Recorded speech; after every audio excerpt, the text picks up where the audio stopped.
parecia ter chegado ao fim, e eu não tinha a menor esperança de ser feliz.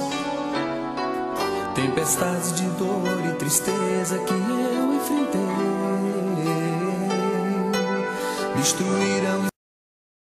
Chegaram em Bates Galileia, queria ver a terra. Até Moisés, e disseram: Moisés, queremos a terra que Deus nos prometeu. Queremos dar uma chegadinha, dar uma olhada. É boa realmente, como o Senhor falou. E se ela manda leite e mel, ficar a presença do Senhor, Deus disse a Moisés: Moisés, pode enviar de cada tribo, norte, sul, leste e oeste, porque em cada tribo ficava, em cada lado, ficava 3 tribos, 3 no leste e 2 no sudeste.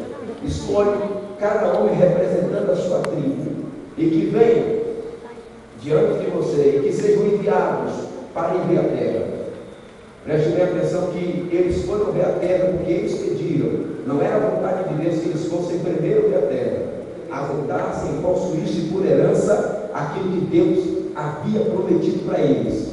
Mas entrou no coração deles algo negativo, e eles disseram: será que realmente a terra é como Deus falou? Vamos ver a terra de perto. Pressionaram Moisés. O velho Moisés, se sentindo pressionado, disse: tudo bem, falou com Deus. Ele disse: eu toco, meu velho. O negócio é bom, deixa que eles vão ver a terra com seus próprios olhos. E Moisés escolheu de cada tribo. Aqui em Números, no capítulo 13, no versículo de número 4, Moisés escolheu, representando cada tribo, um homem. Entre eles estava Josué, que é Oséias, e Caleb, que todo mundo conhece a história. E diz a Bíblia que eles subiram e começaram a andar pela terra. E enquanto passeavam pela terra e viam a terra, ficaram impactados, porque desceram em Escol, viram lá os frutos da terra. O fruto era tão bonito, era tão gostoso, mas era tão estarrecedor, algo tão maravilhoso de se ver, que eles cortaram um cacho de uva, cortaram um varal e colocaram por dentro daquele cacho de uva, e foi preciso 2 homens para carregar o cacho de uva. Eu acredito que era calor de uma laranja. Possivelmente, aquilo pesava muito.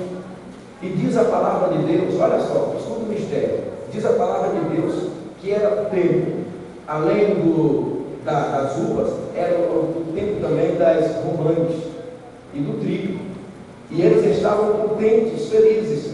Mas quando eles olham para o sul, eles desceram para o Negueb. Quando eles olham para o sul, eles encontram ali gigantes, os filhos de Anak. Quem eram esses filhos de Anak? A irmã, realmente, que nós temos essa terra boa. É exatamente como Deus prometeu. Moisés ficou feliz. A terra é como Deus falou, ela mana leite e mel. Enquanto falavam com Moisés, de repente eles disseram: mas tem um problema. No capítulo 20, no capítulo 13, versículo 28. Porém, o povo que habita nesta terra é poderoso. Eles colocaram diante de Moisés um povo que para eles era maior do que o poder de Deus. Aí eles disseram assim: o povo que habita nesta terra, porém, é um povo poderoso. As cidades são fortes e muito grandes, e também ali vimos os filhos de Anak. A preocupação dos 10 espias não é, usamos a Bíblia aqui no